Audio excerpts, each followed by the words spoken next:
Hello and welcome to Inside Gaming Daily for Monday. Yes, thank you so much. We're gonna get right to it because according to Shigeru Miyamoto, the Wii U's dead. It's gone. Dead. Forget about it. Don't talk about it. Shigeru Miyamoto, father of Mario and Zelda, believes that tablets killed the Wii U. But yeah, a lot of people were upset that the Wii U was underrepresented at E3, but that starts to make more sense when you start to look at this interview with Shigeru Miyamoto, where he says that the tablet killed the Wii U and that he's really sad. Everyone has their theory on why the Wii U has not lived up to its predecessor, and whether it's the hardware not being next-gen enough or the lack of must-have Wii U games. You can go into any forum and see people arguing over, who's right and who's wrong, but Miyamoto believes that tablets were what hurt the Wii U. Tablets. Yes, in a lengthy quote from Miyamoto regarding the subject, he says that people never really understood the concept of the Wii U and what they were trying to do.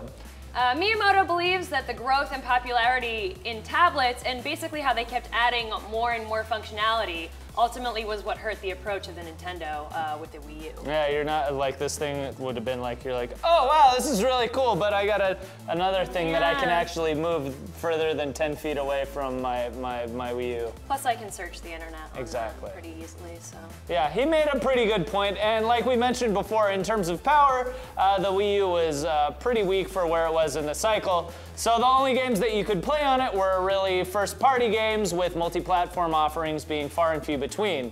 I mean, suppose you had only enough cash just to buy one system, the Wii U wouldn't be that system if you wanted to play any other game other than Nintendo first-party titles. So what can Nintendo do to make the NX not fail right on its goddamn face, just like the Wii U? Backwards compatibility? Improve the eShop? Whatever it does, hopefully it'll work great.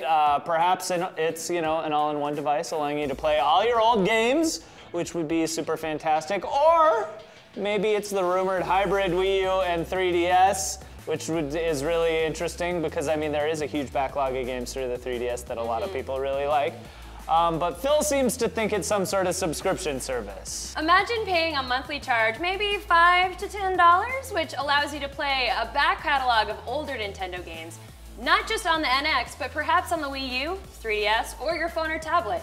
Nintendo loves the hardware business, but maybe the software world is just where they should be. Just don't be a Sega. Aw, snap. Oh yeah, and then they also work with that mobile company, so it's gonna be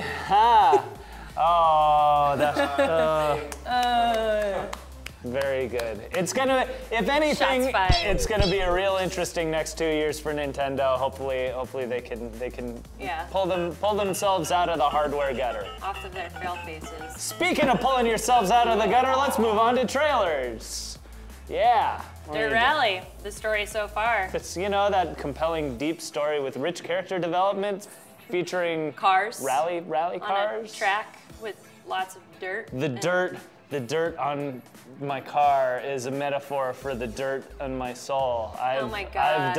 I've done things you wouldn't believe. That's it for your episode. Be sure to click out to the link below to download the app, and also while you're doing all that clicking, click up there to see all our other stuff, some E3 things. We gave out an award, or many awards this year. So many games. She met Russell Brand. I did. Oh, it was so great. It was great. Oh, Man Crush Mondays. Thanks for tuning in. We'll see you tomorrow.